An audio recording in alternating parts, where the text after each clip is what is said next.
Pemerintah terus melakukan upaya untuk menjadikan Provinsi Kalimantan Tengah sebagai lumbung pangan masa depan. Untuk mewujudkan hal tersebut, fokus pemerintah bagi pengembangan food estate di Provinsi Kalimantan Tengah menjadi prioritas. Berkenaan dengan itu, Deputi Bidang Pengembangan Wilayah dan Tata Ruang Wahyu Utomo yang diwakili Asisten Deputi Perencanaan Pengembangan Kawasan Strategis Ekonomi Tulus Hutagalung telah melaksanakan rapat koordinasi monitoring dan evaluasi proyek strategis nasional irigasi dan food estate Kalimantan Tengah sebagai implementasi dari Peraturan Presiden Nomor 109 Tahun 2020. Rakor tersebut antara lain dihadiri perwakilan dari Kementerian PUPR, Kementerian ATR BPN, Kementerian Keuangan, Kementerian Pertanian, Kementerian PPN Bappenas, Kementerian Lingkungan Hidup dan Kehutanan, Kementerian Desa, Pembangunan Daerah Tertinggal, dan Transmigrasi, Badan Restorasi Gambut dan Mangrove, serta PT RNI. Perwakilan dari Kementerian PUPR menyatakan bahwa ada 2 PSN irigasi yang akan selesai pada 2022, kemudian 2 PSN irigasi yang akan selesai setelah 2024, dan 1 PSN irigasi yang diajukan untuk dikeluarkan. Kementerian PUPR juga telah menyelesaikan beberapa kegiatan pendukung program food estate di Kalimantan Tengah. Rehabilitasi dan peningkatan jaringan irigasi rawa Blok A seluas 43.500 hektar yang berada di Kabupaten Kapuas telah diselesaikan sepenuhnya. Selain itu, pembangunan pintu air dan jembatan juga sudah mencapai 98,99%. Tetapi, cuaca ekstrim dan kondisi aksesibilitas yang kurang memadai masih menjadi kendala utama dalam pembangunan pintu air dan jembatan tersebut. Kementerian Pertanian juga telah melakukan beberapa kegiatan untuk mendukung program Food Estate Kalimantan Tengah.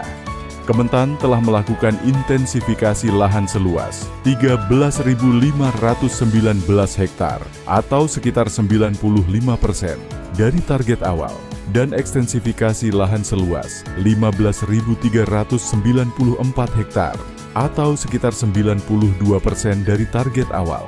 Dukungan lainnya yaitu survei investigasi desain seluas 18.749 hektar. Dari sisi Kementerian Desa PDTT bahwa telah diidentifikasi beberapa kegiatan intensifikasi dan ekstensifikasi di kawasan transmigrasi Dadahuk Kabupaten Kapuas.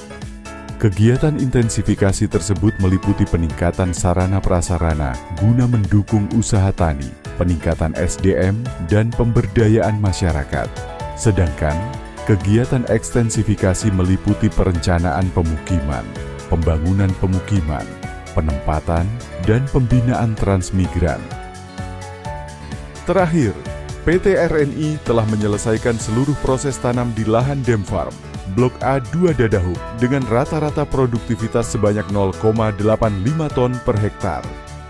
Sedangkan, kendala yang diperkirakan akan mempengaruhi hasil panen diantaranya, yaitu kondisi air yang dalam dan tanah yang belum matang, keterbatasan tenaga panen, serta adanya hama penggerek batang, wereng, tikus, dan penyakit busuk leher. Dalam rangka mendukung optimalisasi lahan dan cetak sawah di Kalimantan Tengah, Menteri Pertanian RI Andi Amran Sulaiman dalam arahannya menyatakan bahwa krisis pangan global dapat berdampak serius, seperti konflik sosial dan ketidakstabilan pemerintahan. Pangan disebut sebagai fondasi peradaban dan kehidupan, sehingga program ketahanan pangan menjadi prioritas utama bagi Indonesia.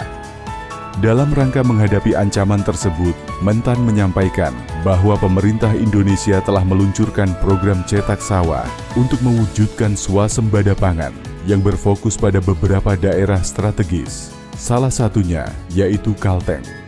Kalteng memiliki potensi besar dengan lahan seluas 500.000 hektar yang mampu menghasilkan 4 juta ton beras jika ditanami 3 kali setahun. Lebih lanjut, Mentan menjelaskan program cetak sawah tersebut diharapkan tidak hanya memperkuat ketahanan pangan nasional, tetapi juga memberikan dampak ekonomi yang signifikan bagi masyarakat Kalteng. Dengan melibatkan masyarakat Brigadi dalam pengelolaan lahan, diperkirakan akan mengurangi pengangguran hingga 80.000 orang di Kalteng. Dengan persiapan yang matang dan dukungan penuh pemerintah pusat, Kalteng berpeluang menjadi tulang punggung ketahanan pangan nasional, serta memberikan kontribusi signifikan terhadap perekonomian lokal dan nasional. Kepala BSIP Hortikultura Husnain, selaku Ketua Pelaksana Program Cetak Sawah Kementan, menyampaikan progres cetak sawah di Kalteng hingga Agustus 2024.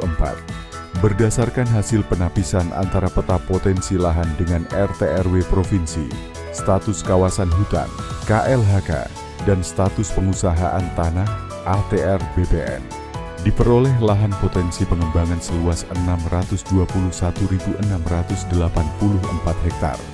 Husnain menyebutkan bahwa prioritas cetak sawah berada di 7 kabupaten kota, yaitu Katingan, Kapuas, Pulang Pisau, Barito Selatan, Kota Waringin Timur, Seruyan, dan Kota Palangkaraya dengan total luasan 502.362 hektar.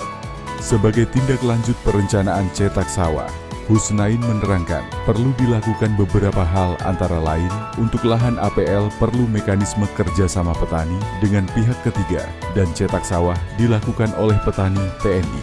Adapun untuk lahan hutan produksi, HP, dan hutan produksi konversi, HPK, perlu dilakukan pelepasan status kawasan hutan, HP-HPK, dan mekanisme kerjasama pemerintah dengan pihak ketiga.